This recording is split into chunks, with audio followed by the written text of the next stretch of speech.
Hi everyone, welcome back to my YouTube channel. ನಾನು ಇವತ್ತಿನ ವಿಡಿಯೋದಲ್ಲಿ ನಿಮಗೆ ಒಂದು ವಿತೌಟ್ ಕುಚ್ಚು ಡಿಸೈನ್ನ ತೋರಿಸ್ತಾ ಇದ್ದೀನಿ. ತುಂಬಾ ಟ್ರೆಂಡಿಂಗಲ್ಲಿರುವಂಥ ಡಿಸೈನ್ ಇದು. ನೋಡಿ, ಈ ರೀತಿಯಾಗಿ ಸ್ಕ್ವೇರ್ ಬೀಡನ್ನ ತಗೋಬೇಕು. ಈ ಡಿಸೈನ್ಗೆ ಈ ರೀತಿಯಾಗಿ ಸ್ಕ್ವೇರ್ ಬೀಡನ್ನ ಬಳಸ್ಕೊಂಡು ನಾನು ಇವತ್ತಿನ ಡಿಸೈನ್ನ ಮಾಡ್ತಾಯಿದ್ದೀನಿ. ಕುಚ್ಚು ಯಾರಿಗೆ ಇಷ್ಟ ಆಗಲ್ವೋ ಅವರು ಈ ಡಿಸೈನ್ನ ಟ್ರೈ ಮಾಡಿ. ಹಾಗೆ ಸೀರೆ ಬಂದು ಮೆರೂನ್ ಕಲರ್ನಲ್ಲಿದೆ, ಇದಕ್ಕೆ ಕಾಂಬಿನೇಷನ್ ಕಲರ್ ಇಲ್ಲ. ಹಾಗಾಗಿ ನಾನಿಲ್ಲಿ ಡಿಸೈನ್ನ ಮಾಡೋದಕ್ಕೆ ಗೋಲ್ಡ್ ಕಲರ್ ದಾರನ ತಗೊಂಡಿದ್ದೀನಿ. ನೀವು ಸೀರೆ ಕಲರ್ ಕಾಂಬಿನೇಷನಲ್ಲಿ ಮಾಡ್ಕೊಳ್ಳೋರು ಸೀರೆ ಕಲರ್ ದಾರನ ನೀವು ಮೊದಲನೇ ಸ್ಟೆಪ್ಪಿಗೆ ಹಾಕ್ಕೋಬೇಕಾಗುತ್ತೆ. ಇವಾಗ ನಾನು ಗೋಲ್ಡ್ ಕಲರ್ ದಾರನ ಏನು ಯೂಸ್ ಮಾಡ್ಕೊಳ್ತಾ ಇದ್ದೀನೋ ಅದ್ರ ಬದಲು ನೀವು ಸೀರೆ ಕಲರ್ ದಾರನ ಹಾಕ್ಕೊಳ್ಳಿ. ಹಾಗೆ ನಾನಿಲ್ಲಿ 7 ಎಳೆ ದಾರನ ತಗೊಂಡಿದ್ದೀನಿ. ನೀಡಲ್ ಬಂದು 0.75 mm ತಗೊಂಡಿದ್ದೀನಿ. ನನ್ನ ವಿಡಿಯೋನ ಯಾರು ನೋಡ್ತಾ ಇದ್ದೀರೋ ನನ್ನ ಚಾನಲ್ನ ಸಬ್ಸ್ಕ್ರೈಬ್ ಮಾಡ್ದಲೇ ನೋಡ್ತಾ ಇದ್ದರೆ ನನ್ನ ಚಾನಲ್ನ ಸಬ್ಸ್ಕ್ರೈಬ್ ಮಾಡ್ಕೊಳ್ಳಿ. ಹಾಗೆ ನನ್ನ ವಿಡಿಯೋಗೆ ಒಂದು ಲೈಕ್ನ ಕೊಡೋದನ್ನು ಮಾತ್ರ ಮರಿಬೇಡಿ. ನೋಡಿ, ಮೊದಲಿಗೆ ಈ ರೀತಿಯಾಗಿ ದಾರನ ಎಳ್ಕೊಳ್ಳಿ. ಸ್ಕ್ವೇರ್ ಬೀಡನ್ನ ಒಳಗಡೆಯಿಂದ ಈ ರೀತಿಯಾಗಿ ದಾರನ ಎಳ್ಕೋಬೇಕು. ದಾರನ ಎಳ್ಕೊಂಡು ಒಂದು ಕಾರ್ನರ್ ಸೈಡು, ಅಂದರೆ ಸ್ಕ್ವೇರ್ ಬೀಡಲ್ಲಿ 4 ಕಾರ್ನರ್ ಇರುತ್ತಲ್ಲ, ಒಂದು ಕಾರ್ನರ್ ಸೈಡು ನೀವು ನಾಟ್ನ ಹಾಕ್ಕೋಬೇಕಾಗುತ್ತೆ. ನೋಡಿ, ಈ ರೀತಿಯಾಗಿ ಒಂದು ಕಾರ್ನರ್ ಸೈಡು ನೀವು ನಾಟ್ನ ಹಾಕ್ಕೊಳ್ಳಿ.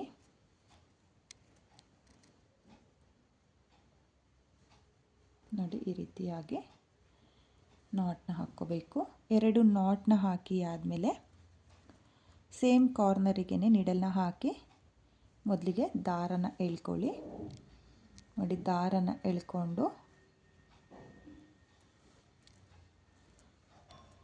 ಒಂದು ಲಾಕ್ನ ಮಾಡ್ಕೊಳ್ಳಿ, ಅಥವಾ ಸಿಂಗಲ್ ಕ್ರೋಶನೂ ಅನ್ಬೋದು. ನೋಡಿ, ನಾನಿಲ್ಲಿ ಸಿಂಗಲ್ ಕ್ರೋಶನ ಮಾಡ್ಕೊಳ್ತಾ ಇದ್ದೀನಿ.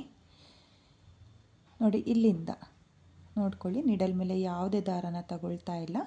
ಹಾಗೆಯೇ ಸ್ಕ್ವೇರ್ ಬೀಡನ್ನ ಮೇಲ್ಭಾಗದಿಂದ ನಿಡಲ್ನ ಹಾಕಿ ದಾರನ ತಂದು ನಿಡಲ್ ಮೇಲೆ 2 ದಾರ ಇರುತ್ತಲ್ಲ, ಆ 2 ದಾರನ ಒಂದು ಮಾಡ್ಕೊಳ್ತಾ ಇದ್ದೀನಿ. ಅಂದರೆ ನಾನಿಲ್ಲಿ ಸ್ಕ್ವೇರ್ ಬೀಡನ್ನ ಗ್ಯಾಪಿಗೆ ಸಿಂಗಲ್ ಕ್ರೋಶನ ಮಾಡ್ಕೊಳ್ತಾ ಇದ್ದೀನಿ. ನೋಡಿ, ನಿಡಲ್ ಮೇಲೆ ಯಾವುದೇ ದಾರನ ತಗೊಳಕ್ಕೆ ಹೋಗಬೇಡಿ. ಹಾಗೆಯೇ ಸ್ಕ್ವೇರ್ ಬೀಡನ್ನ ಗ್ಯಾಪಿಗೆ ನಿಡಲ್ನ ಹಾಕಿ ದಾರನ ತಂದು 2 ದಾರನ ಒಂದು ಮಾಡಿಕೊಂಡ್ರೆ ನಿಮಗೆ ಸಿಂಗಲ್ ಕ್ರೋಶೆ ಆಗುತ್ತೆ. ನೋಡಿ, ಮತ್ತೆ ಸಿಂಗಲ್ ಕ್ರೋಶೆ. ನೋಡಿ, ನಾನಿಲ್ಲಿ 3 ಸಿಂಗಲ್ ಕ್ರೋಶನ ಮಾಡ್ಕೊಂಡಿದ್ದೀನಿ. ನೋಡಿ, ಕಾರ್ನರ್ ಸೈಡು ಈ ರೀತಿಯಾಗಿ ಜರುಗಿಸ್ಕೊಳ್ಳಿ.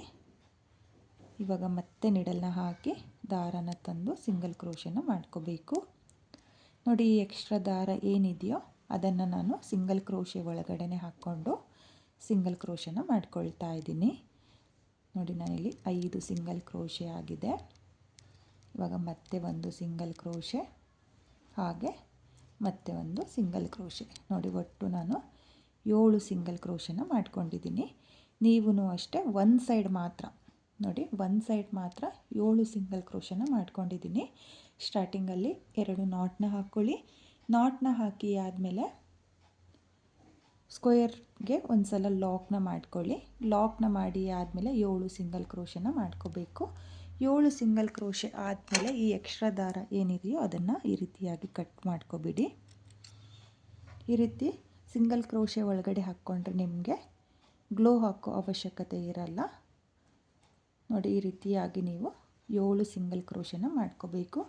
7 ಸಿಂಗಲ್ ಕ್ರೋಶೆ ಆದಮೇಲೆ ನೋಡಿ, ಪಲ್ಲು ರೈಟ್ ಸೈಡಿಂದನೇ ನಾನು ಡಿಸೈನ್ನ ಸ್ಟಾರ್ಟ್ ಮಾಡ್ಕೊಳ್ತೀನಿ. ಇದು ಫ್ರಂಟ್ ಸೈಡು. ನೋಡಿ, ಫ್ರಂಟ್ ಸೈಡಿಂದನೇ ನೀವು ಡಿಸೈನ್ನ ಸ್ಟಾರ್ಟ್ ಮಾಡ್ಕೋಬೇಕು. ನೋಡಿ, ಈ ರೀತಿಯಾಗಿ ನೋಡ್ಕೊಳ್ಳಿ. ನೋಡಿ, ಇಷ್ಟು ಗ್ಯಾಪ್ ಬಿಡಿ, ಅಂದರೆ ಒಂದು 4 ಚೈನು, 4ರಿಂದ 5 ಚೈನ್ ಅಷ್ಟು ನೀವು ಗ್ಯಾಪ್ನ ಕೊಡಬೇಕಾಗುತ್ತೆ ಸ್ಟಾರ್ಟಿಂಗಲ್ಲಿ. ನೋಡಿ, ಈ ರೀತಿಯಾಗಿ ಗ್ಯಾಪ್ ಕೊಟ್ಟು ಸೀರೆಗೆ ಲಾಕ್ನ ಮಾಡ್ಕೊಳ್ಳಿ. ನೋಡಿ, ನಾರ್ಮಲ್ ಲಾಕ್ ಏನು ಮಾಡ್ಕೊಳ್ತೀವೋ ಅದೇ ರೀತಿಯಾಗಿ ನೀವು ಲಾಕ್ನ ಮಾಡ್ಕೋಬೇಕಾಗುತ್ತೆ. ನೋಡಿ, ಈ ರೀತಿಯಾಗಿ ಲಾಕ್ನ ಮಾಡ್ಕೋಬೇಕು. ನೋಡಿ, ಈ ರೀತಿಯಾಗಿ ಲಾಕ್ನ ಮಾಡಿ ಆದಮೇಲೆ ಇವಾಗ ನಾನು ಮತ್ತೆ ಸ್ಕ್ವೇರ್ ಬೀಡಿಗೆ ನೋಡಿ ಈ ರೀತಿಯಾಗಿ, ನೋಡಿ ನಾನು ಯಾವ ರೀತಿಯಾಗಿ ತಗೊಳ್ತಾ ಇದ್ದೀನೋ ಅದೇ ರೀತಿಯಾಗಿ ನೀವು ಸ್ಕ್ವೇರ್ ಬೀಡನ್ನ ತಗೊಳ್ಳಿ.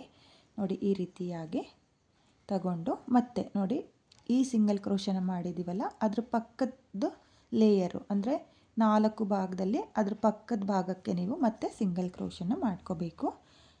ನೋಡಿ ಈ ರೀತಿಯಾಗಿ ನೀಡಲ್ನ ಹಾಕಿ ಸೇಮ್ ದಾರನ ತಂದು 2 ದಾರನ ಒಂದು ಮಾಡಿಕೊಂಡ್ರೆ ನಿಮಗೆ ಸಿಂಗಲ್ ಕ್ರೋಶೆ ಆಗುತ್ತೆ. ನೋಡಿ ಮತ್ತೆ ಸಿಂಗಲ್ ಕ್ರೋಶೆ. ನೋಡಿ ಈ ರೀತಿಯಾಗಿ ನೀಡಲ್ನ ಹಾಕಿ ದಾರನ ಎಳ್ಕೊಂಡು ಸಿಂಗಲ್ ಕ್ರೋಶನ ಮಾಡ್ಕೋಬೇಕು. ನೋಡಿ ನಾನಿಲ್ಲಿ ಮತ್ತೆ 7 ಸಿಂಗಲ್ ಕ್ರೋಶನೆ ಮಾಡ್ಕೊಳ್ತೀನಿ.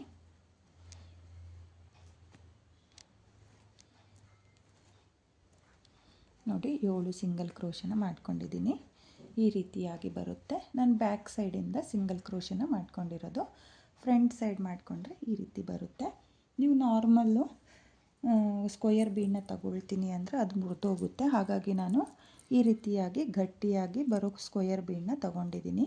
ನೀವು ಕೂಡ ಇದೇ ರೀತಿ ಸ್ಕ್ವಯರ್ ಬೀಡನ್ನ ಈ ಡಿಸೈನ್ಗೆ ಯೂಸ್ ಮಾಡ್ಕೊಳ್ಳಿ. ನಾರ್ಮಲ್ ಸ್ಕ್ವಯರ್ ಬೀಡನ್ನ ಯೂಸ್ ಮಾಡೋಕ್ಕೆ ಹೋಗಬೇಡಿ, ಅದು ಮುರಿದೋಗೋ ಚಾನ್ಸಸ್ ಇರುತ್ತೆ. ಇವಾಗ ನೋಡಿ ನಾನು ಯಾವುದೇ ಲಾಕ್ನ ಮಾಡ್ಕೊಳ್ತಾ ಇಲ್ಲ. 7 ಸಿಂಗಲ್ ಕ್ರೋಶೆ ಆದಮೇಲೆ ಇವಾಗ ಮತ್ತೆ ಸ್ಕ್ವಯರ್ ಬೀಡನ್ನ ಆ್ಯಡ್ ಮಾಡ್ಕೊಳ್ತಾ ಇದ್ದೀನಿ. ನೋಡಿ ಸ್ಕ್ವಯರ್ ಬೀಡನ್ನ ಆ್ಯಡ್ ಮಾಡೋಕ್ಕೂ ಮುಂಚೆ ಒಂದು ಚೈನ್ನ ಹಾಕ್ಕೋಬೇಕು.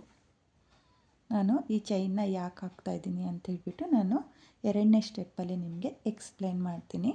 ಇವಾಗ ನಿಮಗೆ ಎಕ್ಸ್ಪ್ಲೈನ್ ಮಾಡಿದರೂ ಅರ್ಥ ಆಗಲ್ಲ. ಹಾಗಾಗಿ ನಾನು 2ನೇ ಸ್ಟೆಪ್ಪಲ್ಲಿ ಈ ಒಂದು ಚೈನ್ನ ಯಾಕೆ ಹಾಕ್ಕೊಂಡಿದ್ದೆ ಅಂತ ನಾನು ಎಕ್ಸ್ಪ್ಲೈನ್ ಮಾಡ್ತೀನಿ ನಿಮಗೆ. ನೋಡಿ ಇವಾಗ ಮತ್ತೆ ಕಾರ್ನರ್ ಸೈಡು 4 ಕಾರ್ನರ್ ಸೈಡ್ ಇರುತ್ತಲ್ಲ, ಒಂದು ಕಾರ್ನರ್ ಸೈಡಿಗೆ ನೀವು ಡೈರೆಕ್ಟಾಗಿ ನೀಡಲ್ನ ಹಾಕಿ ದಾರನ ಎಳ್ಕೊಳ್ಳಿ. ದಾರನ ಎಳ್ಕೊಂಡು ಸಿಂಗಲ್ ಕ್ರೋಶೆ ನಾರ್ಮಲ್ ಒಂದು ಚೈನ್ನ ಹಾಕಿ ಆದಮೇಲೆ ಮತ್ತೆ ನಾನು 7 ಸಿಂಗಲ್ ಕ್ರೋಶೆನ ಮಾಡ್ಕೊಳ್ತಾ ಇದ್ದೀನಿ. ಹಾಗೆ ಇಲ್ಲಿ ಸಿಂಗಲ್ ಕ್ರೋಶೆನ ಮಾಡುವಾಗ ತುಂಬ ಟೈಟಾಗಿ ಮಾಡ್ಕೊಳ್ಳೋಕೆ ಹೋಗಬೇಡಿ, ಮೀಡಿಯಮ್. ನೋಡಿ ನಾನು ಯಾವ ರೀತಿಯಾಗಿ ಸ್ವಲ್ಪ ಲೂಸಾಗಿ ಮಾಡ್ತಾ ಇದ್ದೀನಲ್ಲ ಅದೇ ರೀತಿಯಾಗಿ ನೀವು ಕೂಡ ಮಾಡ್ಕೊಳ್ಳಿ. ನೋಡಿ ನೀಡಲ್ನ ಹಾಕಿ ದಾರನ ಎಳ್ಕೊಂಡು ಮತ್ತೆ 7 ಸಿಂಗಲ್ ಕ್ರೋಶೆನ ಮಾಡ್ಕೊಳ್ತಾ ಇದ್ದೀನಿ. ನೋಡಿ 7 ಸಿಂಗಲ್ ಕ್ರೋಶೆ ಆದಮೇಲೆ ಸೀರೆ ಮೇಲೆ ನೀವು ಲಾಕ್ನ ಮಾಡ್ಕೋಬೇಕು. ನೋಡಿ ಈ ರೀತಿಯಾಗಿ ನೋಡ್ಕೊಳ್ಳಿ. ಈ ರೀತಿಯಾಗಿ ನೋಡಿಕೊಂಡು ಲಾಕ್ನ ಮಾಡ್ಕೋಬೇಕು. ಸ್ಟ್ರೈಟಾಗಿ ನೋಡ್ಕೊಳ್ಳಿ, ಎಲ್ಲಿಗೆ ಬರುತ್ತೋ ಅಲ್ಲಿಗೆ ಈ ರೀತಿಯಾಗಿ ಲಾಕ್ನ ಮಾಡ್ಕೊಳ್ಳಿ. ಮುಂದೆ ಹಿಂದೆ ಲಾಕ್ನ ಮಾಡ್ಕೋಬಾರ್ದು, ಯಾಕಂದರೆ ಡಿಸೈನು ಚೆನ್ನಾಗಿ ಬರಲ್ಲ. ನೋಡ್ಕೊಳ್ಳಿ, ಸ್ಟ್ರೈಟಾಗಿ ನೋಡಿಕೊಂಡು ಈ ರೀತಿಯಾಗಿ ಸೀರೆಗೆ ಲಾಕ್ನ ಮಾಡ್ಕೋಬೇಕು. ನೋಡಿ ಸೀರೆಗೆ ಲಾಕ್ನ ಮಾಡಿಕೊಂಡ್ರೆ ನಿಮಗೆ ಈ ರೀತಿಯಾಗಿ ಬರುತ್ತೆ. ನೋಡಿ ನಾನಿಲ್ಲಿ ಸ್ಟ್ರೈಟಾಗಿಟ್ಟೆ ಲಾಕ್ನ ಮಾಡ್ಕೊಂಡಿರೋದು. ನೋಡಿ ಈ ರೀತಿಯಾಗಿ ಸ್ಟ್ರೈಟಾಗಿಟ್ಟು ಲಾಕ್ನ ಮಾಡ್ಕೊಳ್ಳಿ. ನೋಡಿ ಲಾಕ್ನ ಮಾಡಿ ಆದಮೇಲೆ ಮತ್ತೆ ಈ ಸೈಡು ಮತ್ತೆ ಸಿಂಗಲ್ ಕ್ರೋಶನ ಮಾಡ್ಕೊಳ್ತೀನಿ. ನೋಡಿ ಈ ರೀತಿಯಾಗಿ ಟರ್ನ್ ಮಾಡಿಕೊಂಡು ಮತ್ತೆ ನಾನು 7 ಸಿಂಗಲ್ ಕ್ರೋಶನ ಮಾಡ್ಕೊಳ್ತೀನಿ. 1 2 3 4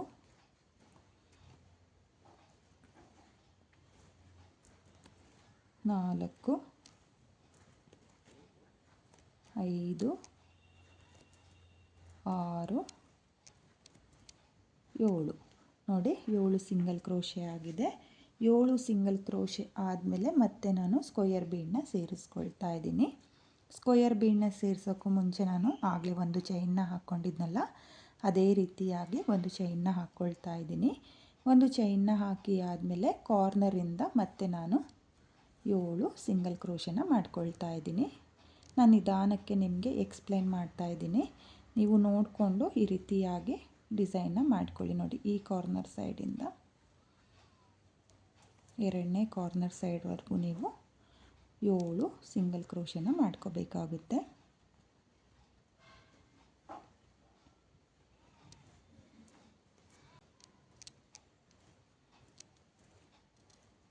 ನೋಡಿ ನಾನಿಲ್ಲಿ ಮತ್ತೆ 7 ಸಿಂಗಲ್ ಕ್ರೋಶನ ಮಾಡ್ಕೊಂಡಿದ್ದೀನಿ. 7 ಸಿಂಗಲ್ ಕ್ರೋಶೆ ಆದಮೇಲೆ ಸೀರೆ ಮೇಲೆ ನೋಡ್ಕೊಳ್ಳಿ, ಎಲ್ಲಿಗೆ ಬರುತ್ತೋ ಅಲ್ಲಿಗೆ ಸ್ಟ್ರೈಟಾಗಿಟ್ಟು ನೀವು ಲಾಕ್ನ ಮಾಡ್ಕೋಬೇಕು.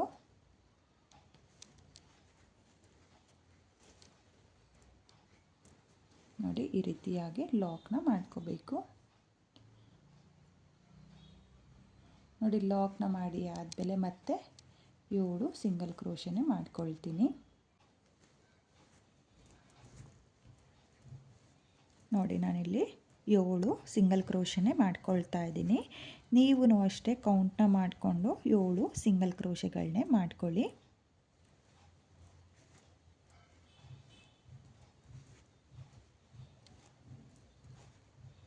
ನೋಡಿ 7 ಸಿಂಗಲ್ ಕ್ರೋಶೆ ಆಗಿದೆ. 7 ಸಿಂಗಲ್ ಕ್ರೋಶೆ ಆದಮೇಲೆ ಒಂದು ಚೈನ್ನ ಹಾಕಿಬಿಟ್ಟು ಮತ್ತೆ ನಾನು ಸ್ಕ್ವೇರ್ ಬೀಡನ್ನ ತಗೊಂಡು ಇದೇ ರೀತಿಯಾಗಿ ಫುಲ್ ಸೀರೆಗೆ ಮೊದಲನೇ ಸ್ಟೆಪ್ನ ಕಂಪ್ಲೀಟ್ ಮಾಡ್ಕೊಳ್ತೀನಿ. ನೀವು ಅಷ್ಟೇ ಫುಲ್ ಸೀರೆಗೆ ಇದೇ ರೀತಿಯಾಗಿ ಮೊದಲನೇ ಸ್ಟೆಪ್ನ ಮಾಡ್ಕೊಳ್ಳಿ. ಹಾಗೆ ನೀವು ನೋಡ್ತಾ ಇರ್ಬೋದು ಎಲ್ಲಿಗೆ ಬರುತ್ತೋ ಅಲ್ಲಿಗೆ ಸ್ಟ್ರೈಟಾಗಿಟ್ಟು ಲಾಕ್ನ ಮಾಡ್ಕೋಬೇಕು, ಇಲ್ಲ ಅಂದರೆ ಡಿಸೈನ್ ಚೆನ್ನಾಗಿ ಬರಲ್ಲ. ನೋಡಿ ಪ್ರತಿಯೊಂದಕ್ಕೂ ನಾನು ಎಲ್ಲಿಗೆ ಬರುತ್ತೋ ಅಲ್ಲಿಗೆ ಸ್ಕ್ವೇರ್ ಬೀಡ್ಗಳನ್ನ ಲಾಕ್ ಮಾಡ್ಕೊಂಡಿದ್ದೀನಿ. ಹಾಗೆ ನೀವು ಕೂಡ ಇದೇ ರೀತಿಯಾಗಿ ಡಿಸೈನ್ನ ಮಾಡ್ಕೊಳ್ಳಿ. ಮೊದಲನೇ ಸ್ಟೆಪ್ನ ನಾನು ಇಲ್ಲಿ ಕಂಪ್ಲೀಟ್ ಮಾಡಿಕೊಂಡು ನೆಕ್ಸ್ಟ್ ಸ್ಟೆಪ್ನ ಯಾವ ರೀತಿ ಮಾಡೋದು ಅಂತ ತೋರಿಸ್ತೀನಿ. ನಾನಿಲ್ಲಿ ಫುಲ್ ಸೀರೆಗೆ ಡಿಸೈನ್ನ ಕಂಪ್ಲೀಟ್ ಮಾಡ್ಕೊಂಡಿದ್ದೀನಿ. ನೀವು ಇದೇ ರೀತಿಯಾಗಿ ಮೊದಲನೇ ಸ್ಟೆಪ್ನ ಮಾಡ್ಕೊಳ್ಳಿ. ಕೊನೆಯಲ್ಲಿ ಈ ರೀತಿಯಾಗಿ 7 ಸಿಂಗಲ್ ಕ್ರೋಶೆ ಆದಮೇಲೆ 2 ಎಕ್ಸ್ಟ್ರಾ ಚೈನ್ನ ಹಾಕಿ ನಾನು ದಾರನ ಕಟ್ ಮಾಡ್ಕೊಂಡಿದ್ದೀನಿ. ನೋಡಿ ನೀವು ಕೂಡ ಇದೇ ರೀತಿಯಾಗಿ ಫುಲ್ ಸೀರೆಗೆ ಮೊದಲನೇ ಸ್ಟೆಪ್ನ ಮಾಡ್ಕೊಳ್ಳಿ. ಹಾಗೆ ನಾನು ಎಲ್ಲಿಂದ ಸ್ಟಾರ್ಟ್ ಮಾಡಿದ್ನೋ ಅಲ್ಲಿಂದ ನೆಕ್ಸ್ಟ್ ಸ್ಟೆಪ್ನ ಮಾಡ್ಕೊಳ್ತೀನಿ. ನಾನಿಲ್ಲಿ 2ನೇ ಸ್ಟೆಪ್ನ ಮಾಡೋದಕ್ಕೆ ಸೀರೆ ಕಲರ್ ದಾರನ ತಗೊಂಡಿದ್ದೀನಿ. ನೋಡಿ ಇಲ್ಲಿ ಮೊದಲನೇ ಹೋಲ್ ಗ್ಯಾಪಿಗೆ, ನೋಡಿ ನಿಮಗೆ ಮೊದಲನೇ ಹೋಲ್ ಗ್ಯಾಪ್ ಏನು ಕಾಣಿಸುತ್ತೋ ಈ ಗ್ಯಾಪಿಗೆ ನೀಡಲ್ನ ಹಾಕಿ ದಾರನ ಎಳ್ಕೊಂಡು 2 ನಾಟ್ನ ಹಾಕ್ಕೊಳ್ಳಿ.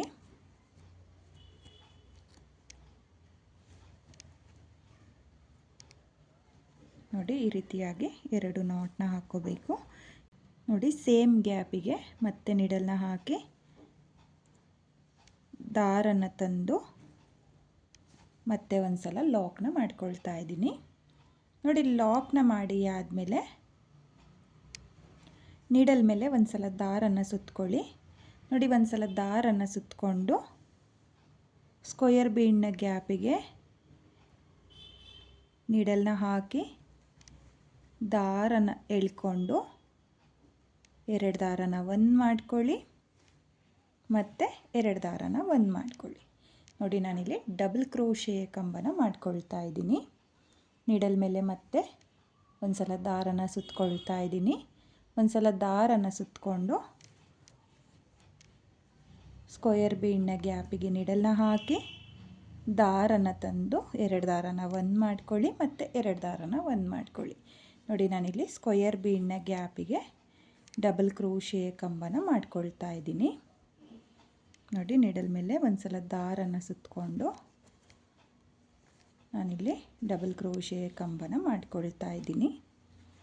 ಹಾಗೆ ಈ ಎಕ್ಸ್ಟ್ರಾ ದಾರ ಏನು ಬಿಟ್ಟಿದ್ನೋ ಅದನ್ನು ಡಬಲ್ ಕ್ರೋಶೆ ಕಂಬದ ಒಳಗಡೆ ಹಾಕ್ಕೊಂಡು ನಾನು ಡಿಸೈನ್ನ ಮಾಡ್ಕೊಳ್ತಾ ಇದ್ದೀನಿ. ನೋಡಿ ನೀವು ಕೂಡ ಡಬಲ್ ಕ್ರೋಶೆ ಕಂಬದ ಗ್ಯಾಪಿಗೆ ಈ ಎಕ್ಸ್ಟ್ರಾ ದಾರ ಬರೋ ಥರ ಮಾಡ್ಕೊಳ್ಳಿ. ಆದರೆ ಡಿಸೈನು ನೀಟಾಗಿ ಬರುತ್ತೆ, ಗಮ್ ಹಾಕೋ ಅವಶ್ಯಕತೆ ಇರಲ್ಲ. ನೋಡಿ ನಾನಿಲ್ಲಿ ಮೊದಲಿಗೆ 7 ಡಬಲ್ ಕ್ರೋಶೆ ಕಂಬನ ಮಾಡ್ಕೊಂಡಿದ್ದೀನಿ. 7 ಡಬಲ್ ಕ್ರೋಶೆ ಕಂಬ ಆದಮೇಲೆ ಒಂದು ಸ್ಮಾಲ್ ಬೀಡನ್ನ ನಾನಿಲ್ಲಿ ಸೇರಿಸ್ಕೊಳ್ತೀನಿ. ನೋಡಿ ನಾನಿಲ್ಲಿ ಒಂದು 3 mm ಬೀಡನ್ನ ಸೇರಿಸ್ಕೊಳ್ತಾ ಇದ್ದೀನಿ. 7 ಡಬಲ್ ಕ್ರೋಶೆ ಕಂಬ ಆದಮೇಲೆ ಒಂದು ಬೀಡನ್ನ ಸೇರಿಸ್ಕೊಳ್ಳಿ. ಹಾಗೆ ಎಕ್ಸ್ಟ್ರಾ ದಾರನೂ ಕೂಡ ನಾನು ಕಟ್ ಮಾಡ್ಕೊಂಡಿದ್ದೀನಿ. ನೋಡಿ ಬೀಡನ್ನ ಸೇರಿಸಿ ಆದಮೇಲೆ ಮತ್ತೆ ನೀಡಲ್ ಮೇಲೆ ದಾರನ ಸುತ್ತಕೊಂಡು ಮತ್ತೆ ಸ್ಕ್ವೇರ್ ಬೀಡ್ನ ಗ್ಯಾಪಿಗೆ ನಾನು ಡಬಲ್ ಕ್ರೋಶೆ ಕಂಬನ ಮಾಡ್ಕೊಳ್ತಾ ಇದ್ದೀನಿ. ನೋಡಿ ನೀಡಲ್ ಮೇಲೆ ಒಂದು ಸಲ ದಾರನ ಸುತ್ತಕೊಳ್ಳಿ. ದಾರನ ಸುತ್ತಕೊಂಡು ಸ್ಕ್ವೇರ್ ಬೀಡ್ನ ಗ್ಯಾಪಿಗೆ ನೀವು ಡಬಲ್ ಕ್ರೋಶೆ ಕಂಬನ ಮಾಡ್ಕೋಬೇಕು. ನೋಡಿ ನಾನಿಲ್ಲಿ ಬೀಡನ್ನ ಹಾಕಿ ಆದಮೇಲೂ 7 ಡಬಲ್ ಕ್ರೋಶೆ ಕಂಬನೇ ಮಾಡ್ಕೊಳ್ತೀನಿ. ನಾನಿಲ್ಲಿ ಸ್ಮಾಲ್ ಬೀಡು ಮಿಡಲಲ್ಲಿ ಬರೋ ಥರ ಮಾಡ್ಕೊಳ್ತಾ ಇರೋದು ಡಬಲ್ ಕ್ರೋಶೆ ಕಂಬಗಳನ್ನ. ನೋಡಿ 7 ಡಬಲ್ ಕ್ರೋಶೆ ಕಂಬ ಆದಮೇಲೆ ಇಲ್ಲಿ ಒಂದು ಚೈನ್ನ ಹಾಕ್ಕೊಂಡಿದ್ನಲ್ಲ, ನೆಕ್ಸ್ಟ್ ಸ್ಕ್ವೇರ್ ಬೀಡನ್ನ ಸೇರಿಸೋಕ್ಕೂ ಮುಂಚೆ ಒಂದು ಚೈನ್ನ ಹಾಕ್ಕೊಂಡಿರ್ತೀವಲ್ಲ, ಅಲ್ಲಿಗೆ ನೀವು ಲಾಕ್ನ ಮಾಡ್ಕೋಬೇಕು. ನೋಡಿ, ಈ ಗ್ಯಾಪಿಗೆ ನೀಡಲ್ನ ಹಾಕಿ ದಾರನ ಎಳ್ಕೊಂಡು ಈ ರೀತಿಯಾಗಿ ಲಾಕ್ನ ಮಾಡ್ಕೋಬೇಕು. ನೋಡಿ, ಲಾಕ್ನ ಮಾಡಿ ಆದಮೇಲೆ ನಿಮಗೆ ಡಿಸೈನು ಈ ರೀತಿಯಾಗಿ ಬರುತ್ತೆ. ನೋಡಿ, ನಾನಿಲ್ಲಿ 4 ಸೈಡು, ಈ ಸೈಡು 7 ಸಿಂಗಲ್ ಕ್ರೋಶೆ, ಈ ಸೈಡು 7 ಸಿಂಗಲ್ ಕ್ರೋಶೆ, ಈ ಸೈಡು 7 ಡಬಲ್ ಕ್ರೋಶೆ ಕಂಬ, ಮಿಡಲಲ್ಲಿ ಒಂದು ಬೀಡು ಮತ್ತು 7 ಡಬಲ್ ಕ್ರೋಶೆ ಕಂಬ, ಈ ರೀತಿಯಾಗಿ ನೀವು ಮಾಡ್ಕೋಬೇಕಾಗುತ್ತೆ. ಇವಾಗ ಮತ್ತೆ ನೀಡಲ್ ಮೇಲೆ ದಾರನ ಸುತ್ತಕೊಂಡು ಮತ್ತೆ ನಾನು ಡಬಲ್ ಕ್ರೋಶೆ ಕಂಬನ ಮಾಡ್ಕೊಳ್ತೀನಿ. ನೀಡಲ್ ಮೇಲೆ ದಾರನ ಸುತ್ತಕೊಳ್ಳಿ. 1 ಟೈಮ್ ದಾರನ ಸುತ್ತಕೊಂಡು ನೀವು ಮೊದಲಿಗೆ 7 ಡಬಲ್ ಕ್ರೋಶೆ ಕಂಬನ ಮಾಡ್ಕೋಬೇಕು.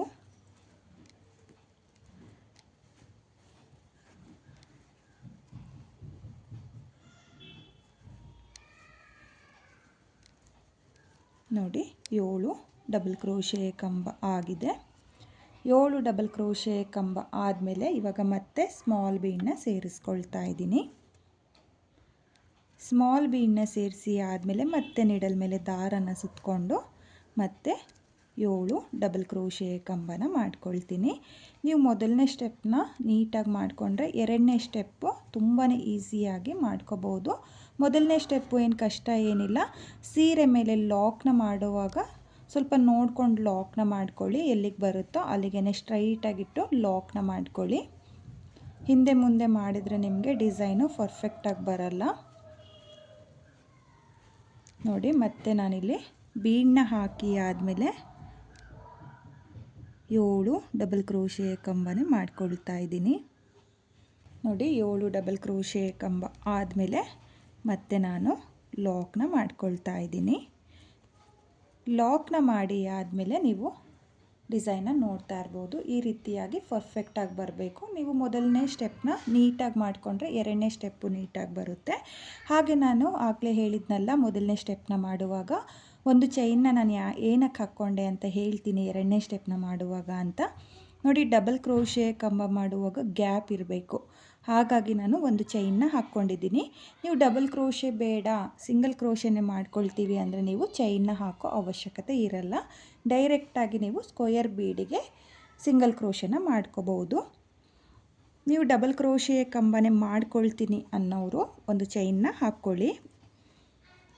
ಸಿಂಗಲ್ ಕ್ರೋಶೆ ಮಾಡ್ಕೊಳ್ತೀನಿ ಅನ್ನೋರು ಚೈನ್ ಹಾಕೋ ಅವಶ್ಯಕತೆ ಇರಲ್ಲ. ಡೈರೆಕ್ಟಾಗಿ ನೀವು ಸ್ಕ್ವೇರ್ ಬೀಡನ್ನ ಸೇರಿಸ್ಕೊಂಡು 7 ಸಿಂಗಲ್ ಕ್ರೋಶೆನ ಮಾಡ್ಕೋಬೇಕು.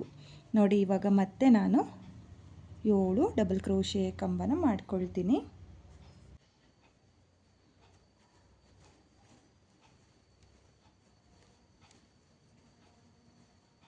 ನೋಡಿ, ನಾನಿಲ್ಲಿ ಬೀಡನ್ನ ಹಾಕೋಕ್ಕೂ ಮುಂಚೆ 7 ಡಬಲ್ ಕ್ರೋಶೆ ಕಂಬನ ಮಾಡ್ಕೊಂಡಿದ್ದೀನಿ. 7 ಡಬಲ್ ಕ್ರೋಶೆ ಕಂಬ ಆದಮೇಲೆ ಒಂದು ಬೀಡನ್ನ ಸೇರಿಸ್ಕೊಳ್ಳಿ. ಬೀಡನ್ನ ಸೇರಿಸಿ ಆದಮೇಲೆ ಬೀಡನ್ನ ಲಾಕ್ ಮಾಡ್ಕೊಳ್ಳೋಕೆ ಹೋಗಬೇಡಿ. ಹಾಗೆಯೇ ನೀಡಲ್ ಮೇಲೆ ದಾರನ ಸುತ್ತಕೊಂಡು ಮತ್ತೆ ಸ್ಕ್ವೇರ್ ಬೀಡನ್ನ ಗ್ಯಾಪಿಗೆ 7 ಡಬಲ್ ಕ್ರೋಶೆ ಕಂಬನ ಮಾಡ್ಕೋಬೇಕು. ಒಟ್ಟು ನಾನಿಲ್ಲಿ ಎರಡನೇ ಸ್ಟೆಪ್ಪಲ್ಲಿ ಒಟ್ಟು 14 ಡಬಲ್ ಕ್ರೋಶೆ ಕಂಬನ ಮಾಡ್ಕೊಳ್ತಾ ಇದ್ದೀನಿ. ನೀವು ಅಷ್ಟೇ 14 ಡಬಲ್ ಕ್ರೋಶೆ ಕಂಬನ ಮಾಡ್ಕೊಳ್ಳಿ. ನೋಡಿ, ಡಬಲ್ ಕ್ರೋಶೆ ಕಂಬ ಕಂಪ್ಲೀಟ್ ಆದಮೇಲೆ ಒಂದು ಚೈನ್ನ ಗ್ಯಾಪಿಗೆ ಲಾಕ್ನ ಮಾಡ್ಕೊಳ್ತಾ ಇದ್ದೀನಿ. ಲಾಕ್ನ ಮಾಡಿ ಆದಮೇಲೆ ಮತ್ತೆ ನಾನು ಸೇಮ್ ಇದೇ ರೀತಿಯಾಗಿ ಡಬಲ್ ಕ್ರೋಶೆ ಕಂಬನ ಮಾಡ್ಕೊಳ್ತೀನಿ. ತುಂಬಾ ಈಸಿ ಇದೆ ಡಿಸೈನು, ತುಂಬಾ ಚೆನ್ನಾಗಿ ಕಾಣಿಸುತ್ತೆ. ಇವಾಗ ತುಂಬಾ ಟ್ರೆಂಡಿಂಗಲ್ಲಿರುವಂಥ ಡಿಸೈನು. ನಾನಿಲ್ಲಿ ಎರಡನೇ ಸ್ಟೆಪ್ಪಲ್ಲಿ ಏನು ಡಬಲ್ ಕ್ರೋಶೆ ಕಂಬನ ಮಾಡ್ಕೊಳ್ತಾ ಇದ್ದೀನೋ ಆಗಲೇ ಹೇಳಿರೋ ಥರ ಡಬಲ್ ಕ್ರೋಶೆ ಬೇಕು ಅನ್ನೋರು ಡಬಲ್ ಕ್ರೋಶೆ ಕಂಬನ ಮಾಡ್ಕೊಳ್ಳಿ. ಸಿಂಗಲ್ ಕ್ರೋಶೆನೇ ಸಾಕು ಅನ್ನೋರು ಸಿಂಗಲ್ ಕ್ರೋಶೆನ ಮಾಡ್ಕೊಳ್ಳಿ. ಏನು ಡಿಫ್ರೆಂಟ್ ಅಂತ ಏನು ಅನಿಸಲ್ಲ. ಸ್ವಲ್ಪ ಲೆಂತ್ ಅನ್ನೋದು ಸ್ವಲ್ಪ ಬರುತ್ತಷ್ಟೇ. ತುಂಬಾ ಈಸಿ ಇದೆ ಡಿಸೈನು. ಮೊದಲನೇ ಸ್ಟೆಪ್ ಮಾತ್ರ ಇಂಪಾರ್ಟೆಂಟು, ಲಾಕ್ ಮಾಡೋದು. ಸೀರೆಗೆ ಲಾಕ್ನ ಮಾಡುವಾಗ ನೀವು ನೀಟಾಗಿ ಲಾಕ್ನ ಮಾಡ್ಕೊಳ್ಳಿ. ಎಲ್ಲಿಗೆ ಬರುತ್ತೋ ಅಲ್ಲಿಗೆ. ನೀವು ಹಿಂದೆ ಮುಂದೆ ಲಾಕ್ನ ಮಾಡ್ಕೊಳ್ತೀನಿ ಅಂದರೆ ಡಿಸೈನು ಚೆನ್ನಾಗಿ ಬರಲ್ಲ. ನೋಡಿ, ನಾನು ಯಾವ ರೀತಿಯಾಗಿ ಮಾಡ್ಕೊಳ್ತಾ ಇದ್ದೀನೋ ಅದೇ ಕೌಂಟಿಂಗಲ್ಲಿ ಬಿಗಿನರ್ಸು ನೀವು ಈ ಡಿಸೈನ್ನ ಟ್ರೈ ಮಾಡಿ. ಈಸಿ ಇದೆ, ಕಷ್ಟ ಏನಿಲ್ಲ, ಫಾಸ್ಟ್ ಮೂವಿಂಗ್ ಡಿಸೈನ್ ಅಂತಲೇ ಅನ್ಬೋದು. ಮೊದಲನೇ ಸ್ಟೆಪ್ಪು ಸ್ವಲ್ಪ ಟೈಮ್ ಹಿಡಿಯುತ್ತೆ, ಎರಡನೇ ಸ್ಟೆಪ್ಪು ಬೇಗ ಬೇಗ ಮಾಡ್ಕೋಬೋದು. ಹಾಗೆ ಕುಚ್ಚು ಯಾರಿಗೆ ಇಷ್ಟ ಆಗಲ್ವೋ ಅವರು ಈ ರೀತಿಯಾಗಿರೋ ಡಿಸೈನ್ನ ಟ್ರೈ ಮಾಡಿ. ತುಂಬಾ ಟ್ರೆಂಡಿಂಗಲ್ಲಿದೆ. ನನಗೆ ತುಂಬ ಜನ ರಿಕ್ವೆಸ್ಟು ಕಳಿಸಿದ್ರು ಈ ಡಿಸೈನ್ನ ಮಾಡಿ ಅಂತ ಹೇಳಿಬಿಟ್ಟು. ಹಾಗಾಗಿ ನನ್ನ ಯೂಟ್ಯೂಬ್ ಚಾನಲಲ್ಲಿ ಅಪ್ಲೋಡ್ ಮಾಡೋಣ ಅಂತ ನಾನು ಇವತ್ತಿನ ಡಿಸೈನ್ನ ಮಾಡ್ತಾ ಇರೋದು. ಹಾಗೆ ನೀವು ನೋಡ್ತಾ ಇರ್ಬೋದು, ನಾನಿಲ್ಲಿ ಸ್ವಲ್ಪ ಸ್ಕ್ವೇರ್ ಬೀಡಿಗೆ ಡಬಲ್ ಕ್ರೋಶೆ ಕಂಬನ ಮಾಡಿಕೊಂಡು ಕಂಪ್ಲೀಟ್ ಮಾಡ್ಕೊಂಡಿದ್ದೀನಿ. ತುಂಬಾ ಚೆನ್ನಾಗಿದೆ. ಹಾಗೆ ನೀವು ಸೀರೆನೂ ಕೂಡ ನೋಡ್ತಾ ಇರ್ಬೋದು, ನಾನಿಲ್ಲಿ ಲಾಕ್ ಮಾಡಿದ್ದೀನಿ ಅಂತಲೇ ಅನಿಸಲ್ಲ. ಯಾಕಂದರೆ ನಾನು ಸ್ವಲ್ಪ ಲೂಸಾಗಿ ಲಾಕ್ನ ಮಾಡ್ಕೊಂಡಿದ್ದೀನಿ. ತುಂಬ ಟೈಟಾಗಿ ಲಾಕ್ ಮಾಡಿಕೊಂಡ್ರೆ ನಿಮಗೆ ಈ ರೀತಿಯಾಗಿ ಸುಕ್ ಅನ್ನೋದು ಆಗುತ್ತೆ. ನೋಡಿ ಇವಾಗ ಪರ್ಫೆಕ್ಟಾಗಿ ಬಂದಿದೆ. ಈ ರೀತಿ ಫೋಲ್ಡ್ ಆಗಿಬಿಡುತ್ತೆ ನೋಡಿ, ಈ ರೀತಿಯಾಗಿ ಫೋಲ್ಡ್ ಅನ್ನೋದಾಗಿಬಿಡುತ್ತೆ, ಇಲ್ಲ ಎಳ್ತಾ ಬಂದುಬಿಡುತ್ತೆ, ಆ ರೀತಿ ಬರುತ್ತೆ. ಹಾಗಾಗಿ ನೀವು ಮೊದಲನೇ ಸ್ಟೆಪ್ನ ಟೈಮ್ ಆದರೂ ಪರವಾಗಿಲ್ಲ ನಿಧಾನಕ್ಕೆ ಮಾಡ್ಕೊಳ್ಳಿ, ಎರಡನೇ ಸ್ಟೆಪ್ ಬೇಗ ಮಾಡ್ಕೋಬೋದು. ನೋಡಿ ಇದೇ ರೀತಿಯಾಗಿ ನೀವು ಫುಲ್ ಸೀರೆಗೆ ಎರಡನೇ ಸ್ಟೆಪ್ನ ಮಾಡ್ಕೊಳ್ಳಿ. ನಾನು ಇಲ್ಲಿ ಎರಡನೇ ಸ್ಟೆಪ್ನ ಕಂಪ್ಲೀಟ್ ಮಾಡ್ಕೊಳ್ತೀನಿ. ನಾನಿಲ್ಲಿ ಎರಡನೇ ಸ್ಟೆಪ್ನು ಕೂಡ ಕಂಪ್ಲೀಟ್ ಮಾಡ್ಕೊಂಡಿದ್ದೀನಿ. ನೀವು ನೋಡ್ತಾ ಇರ್ಬೋದು, ಎರಡನೇ ಸ್ಟೆಪ್ ಕಂಪ್ಲೀಟ್ ಆದಮೇಲೆ ಡಿಸೈನು ಈ ರೀತಿಯಾಗಿ ಬಂದಿದೆ. ತುಂಬಾ ಚೆನ್ನಾಗಿ ಕಾಣಿಸ್ತಾ ಇದೆ. ಕೊನೆಯಲ್ಲಿ ನಾನು ಸಿಂಗಲ್ ಕ್ರೋಶೆ ಮೇಲೆ, ಅಂದರೆ ಮೊದಲನೇ ಸ್ಟೆಪ್ನ ಸಿಂಗಲ್ ಕ್ರೋಶೆನ ಮಾಡ್ಕೊಂಡಿದ್ದಲ್ಲ ಅಲ್ಲಿಗೆ ಲಾಕ್ನ ಮಾಡ್ಕೊಂಡಿದ್ದೀನಿ. ಲಾಕ್ನ ಮಾಡಿ ಆದಮೇಲೆ 2 ಎಕ್ಸ್ಟ್ರಾ ಚೈನ್ನ ಹಾಕಿ ದಾರನ ಕಟ್ ಮಾಡ್ಕೊಂಡಿದ್ದೀನಿ. ಹಾಗೆ ಕಟ್ ಮಾಡಿರುವಂಥ ದಾರನ ಡಿಸೈನ್ನ ಹಿಂಭಾಗದಲ್ಲಿ ಗ್ಲೋನ ಹಾಕಿಬಿಟ್ಟು ಅಂಟಿಸ್ಕೋಬೇಕು. ತುಂಬಾ ಚೆನ್ನಾಗಿದೆ ಡಿಸೈನು. ಸ್ಕ್ವೇರ್ ಬೀಡನ್ನ ಬಳಸ್ಕೊಂಡು ಈ ರೀತಿಯಾಗಿ ನೀವು ಕೂಡ ಈ ಡಿಸೈನ್ನ ಟ್ರೈ ಮಾಡಿ. ತುಂಬಾ ಟ್ರೆಂಡಿಂಗಲ್ಲಿದೆ. ಹಾಗೆ ನನಗೆ ತುಂಬ ಜನನೂ ಕೂಡ ಇನ್ಸ್ಟಾಗ್ರಾಮಲ್ಲಿ ರಿಕ್ವೆಸ್ಟ್ ಕಳಿಸಿದ್ರು. ಹಾಗಾಗಿ ನನ್ನ ಕಸ್ಟಮರ್ ಕೂಡ ಇದೇ ಡಿಸೈನ್ನ ಹೇಳಿರೋದ್ರಿಂದ ನಾನು ಈ ಡಿಸೈನ್ನ ಮಾಡಿದ್ದೀನಿ. ಫಸ್ಟ್ ಸ್ಟೆಪ್ಪು ಸ್ವಲ್ಪ ಟೈಮ್ ಹಿಡಿಯುತ್ತೆ, ಎರಡನೇ ಸ್ಟೆಪ್ನ ನೀವು ಬೇಗ ಮಾಡ್ಕೋಬೋದು. ತುಂಬಾ ಚೆನ್ನಾಗಿ ಕಾಣಿಸ್ತಾ ಇದೆ ಫ್ರೆಂಡ್ಸ್, ತುಂಬಾ ನೀಟ್ ಫಿನಿಶಿಂಗ್ ಬಂದಿದೆ. ಈ ರೀತಿಯಾಗಿ ನೀವು ಕೂಡ ಸ್ಕ್ವೇರ್ ಬೀಡನ್ನ ಬಳಸ್ಕೊಂಡು ಡಿಸೈನ್ನ ಟ್ರೈ ಮಾಡಿ. ಹಾಗೆ ಬಿಗಿನರ್ಸು ಸಹ ಈ ಡಿಸೈನ್ನ ತುಂಬಾ ಈಸಿಯಾಗಿ ಮಾಡ್ಕೋಬೋದು, ಕಷ್ಟ ಏನಿಲ್ಲ. ಬಿಗಿನರ್ಸು ಕೂಡ ಈ ಡಿಸೈನ್ನ ಟ್ರೈ ಮಾಡಿ. ಹಾಗೆ ಕಲರ್ ಕಾಂಬಿನೇಷನ್ನಲ್ಲಿ ನೀವು ಟ್ರೈ ಮಾಡಿದರೆ ಇನ್ನೂ ತುಂಬಾ ಚೆನ್ನಾಗಿ ಕಾಣಿಸುತ್ತೆ. ನಾನಿಲ್ಲಿ ಸೆಲ್ಫ್ ಕಲರ್ನಲ್ಲಿ ಮಾಡಿರೋದ್ರಿಂದ ಅಷ್ಟು ಗ್ರ್ಯಾಂಡ್ ಲುಕ್ ಕೊಡ್ತಾ ಇಲ್ಲ. ಆದ್ರೂ ತುಂಬಾ ಗೋಲ್ಡು ಮತ್ತು ಮೆರೂನಲ್ಲಿ ಮಾಡಿರೋದ್ರಿಂದ ತುಂಬಾ ಚೆನ್ನಾಗಿ ಕಾಣಿಸ್ತಾ ಇದೆ. ನೀವು ಕಲರ್ ಕಾಂಬಿನೇಷನಲ್ಲಿರೋ ಸೀರೆಗೆ ಈ ಡಿಸೈನ್ನ ಟ್ರೈ ಮಾಡಿ. ಹಾಗೆ ಈ ಡಿಸೈನ್ಗೆ ಪ್ರೈಸ್ ಬಂದು 800 ನಾನು ಚಾರ್ಜ್ ಮಾಡಿದ್ದೆ. ನೀವು ನಿಮ್ಮ ಪ್ಲೇಸಸ್ ಮೇಲೆ ಡಿಪೆಂಡ್ ಆಗುತ್ತೆ, ಕಡಿಮೆ ಜಾಸ್ತಿ ನೋಡಿಕೊಂಡು ನೀವು ಈ ಡಿಸೈನ್ಗೆ ಪ್ರೈಸ್ನ ಮಾಡ್ಕೊಳ್ಳಿ. ಹಾಗೆ ಇವತ್ತಿನ ಈ ಡಿಸೈನು ನಿಮಗೆಲ್ಲ ಇಷ್ಟ ಆಗಿದೆ ಅಂದ್ಕೊಂಡಿದ್ದೀನಿ. ಇಷ್ಟ ಆಗಿದ್ದರೆ ಯಾರು ನನ್ನ ವಿಡಿಯೋನ ನೋಡ್ತಾ ಇದ್ದೀರೋ, ನನ್ನ ಚಾನಲ್ನ ಸಬ್ಸ್ಕ್ರೈಬ್ ಮಾಡ್ದಲೇ ನೋಡ್ತಾ ಇದ್ದರೆ ನನ್ನ ಚಾನಲ್ನ ಸಬ್ಸ್ಕ್ರೈಬ್ ಮಾಡ್ಕೊಳ್ಳಿ. ಹೊಸಬ್ರು ಯಾರಾದರೂ ನನ್ನ ವಿಡಿಯೋನ ನೋಡ್ತಾ ಇದ್ದರೆ ನನ್ನ ಚಾನಲ್ನ ಸಬ್ಸ್ಕ್ರೈಬ್ ಮಾಡಿಕೊಂಡು ಸಪೋರ್ಟ್ ಮಾಡಿ. ಹಾಗೆ ನನ್ನ ವಿಡಿಯೋಗೆ ಒಂದು ಲೈಕ್ನ ಕೊಡೋದನ್ನು ಮಾತ್ರ ಮರಿಬೇಡಿ.